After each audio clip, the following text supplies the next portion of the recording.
When the world is on fire, you expect to see flames. You expect sirens, smoke, something clear to run from. But what if the fire moves slowly? What if it doesn't burn your house but your future? How do you fight a monster you can't see, only feel? That's what eco-anxiety is. It's not hysteria. It's not overreaction. It's the quiet, persistent panic of living in a world where the sky is falling, just not fast enough for anyone to notice. You scroll through headlines, record heat waves, melting glaciers, another extinction, another wildfire, but your day still looks the same. Coffee, traffic, emails. The dissonance is sharp. You feel like you're screaming in a crowded room where no one else hears a thing. And somehow, that makes the fear louder. Here's the strange thing. We're wired to react to immediate danger, a shadow in the alley, a loud crash. But climate change isn't like that. It creeps. It drips into your awareness drop by drop. And because it moves slowly, it unsettles you more deeply. It's like watching someone you love get sick, little by little. There's no single moment to grieve, only a long, slow unraveling. And you start to wonder, is the worst still ahead? Have we already passed the point of no return? What's the use of anything? This is where anxiety turns into something heavier. Not just fear, but a kind of nihilism. A voice inside that whispers, maybe it's too late. Maybe nothing you do matters. You recycle. You turn off the lights. You skip the straw. But then you see oil executives doubling down, nations reneging on promises, industries pretending to care. And it hits you.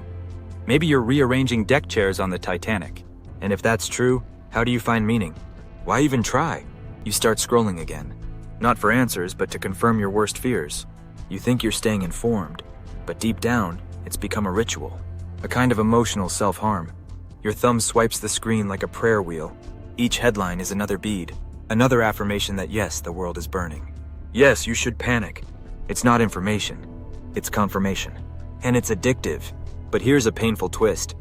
In this chaos, the blame often lands squarely on your shoulders. Buy local. Stop flying. Eat plant-based. The burden becomes personal. You're made to feel guilty for existing. As if your morning shower is melting the Arctic. As if your plastic bag is what's choking the oceans. But this guilt, it's a distraction. A smokescreen. Because the real culprits aren't individuals. They're systems. Corporations. Governments. And shifting the blame onto you is not just unfair. It's emotionally devastating. Because now, not only do you fear the future, you feel like you're responsible for it. And beneath that guilt, beneath the anger, there's something softer, something sadder. Grief. You're grieving something you never thought you'd have to.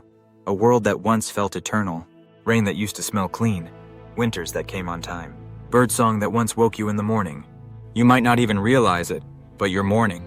The loss isn't just environmental. It's personal. It feels like losing a parent. A quiet, ever-present guide that made you feel safe. Now that guide is wounded, dying. And no one taught you how to grieve for a planet. If you're young, Gen Z or younger, this grief might be all you've ever known. You never had the luxury of believing the world was stable. You grew up with collapse as background noise. For you, the end of the world isn't a someday. It's a timeline. It's embedded in your education, your memes, your humor. And that shapes something new, a kind of climate PTSD, not from what's happened, but from what you've been told will happen. So what do we do with all this? Can therapy help? Can you treat anxiety about reality? That's the challenge therapists now face. Because this fear is not irrational. You're not catastrophizing. You're seeing clearly. And the only way forward is not to numb the feeling, but to learn how to hold it. There's a new wave of therapy that doesn't tell you to calm down. It tells you to connect. Ecotherapy. Climate grief circles. Practices that honor your fear and help you turn it into action. Not to escape the pain, but to move through it. Because maybe what you need isn't hope. Maybe it's agency. Not the empty kind. Not the buy better products kind, but the real kind. The kind that says you still have choices. You still have voice. You still have ground to stand on. When you plant a tree, start a garden, write a story. You're not just doing something small. You're reclaiming meaning. You're reminding yourself, I'm still here, and I still care. And caring in this world is radical, because history shows us we've feared the end many times before. The year 1000, the Black Death, the Cold War. Each generation carries its own apocalypse, and somehow we're still here. So maybe the point isn't to silence the fear, but to listen to it, to learn its rhythm, to let it sharpen you. Some people will say, let it burn. That collapse is cleansing, that only total failure will lead to change. And maybe there's truth in that. But you have to ask yourself, do you want to live in a world you've given up on? Or do you want to be the kind of person who still builds, even when the sky turns red? Eco-anxiety isn't weakness.